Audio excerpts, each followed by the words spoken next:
2021-এ বঙ্গে দ্বিতীয়বার নরেন্দ্র মোদীর জনসভায় বিশেষ আমন্ত্রণ পাঠানো হয়েছিল মিঠুন চক্রবর্তীকে। মোদীর বঙ্গ সফরসূচির পর থেকেই কার্যত 2026-এর ব্যাটেল গ্রাউন্ড হিসেবে মিঠুন চক্রবর্তীকে দিয়েই প্রত্যেকটি সাংগঠনিক জেলার বৈঠক শুরু করে দিল বঙ্গ বিজেপি। শনিবার উত্তর 24 পরগনা জেলার ব্যারাকপুরের সাংগঠনিক বৈঠকে উপস্থিত ছিলেন মহাগুরু মিঠুন চক্রবর্তী। নোয়াপাড়া বিধানসভা এবং ব্যারাকপুর বিধানসভার বিশেষ সাংগঠনিক বৈঠকে উপস্থিত জাতীয় কর্মসমিতির সদস্য মিঠুন চক্রবর্তী, ব্যারাকপুর সাংগঠনিক জেলার সভাপতি মনোজ ব্যানার্জি ও ব্যারাকপুরের প্রাক্তন সাংসদ অর্জুন সিং।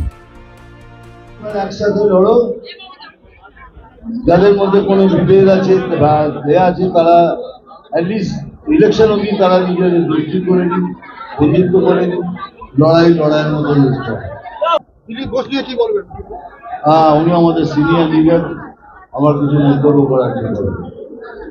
এখন আমি 12টা কমপ্লিট করছি, পরে করবো, সব একসাথে বলবো।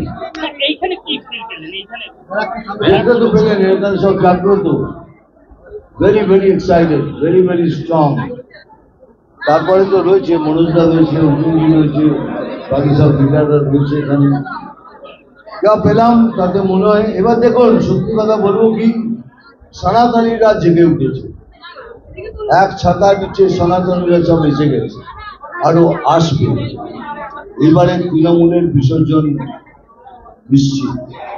বলেছি তো, কেউ মার খেয়ে ফিরে আসবে না, যেরকম ভাবে ওরা ব্যবহার করবে ঠিক সেইভাবে তাদের ব্যবহার করবে।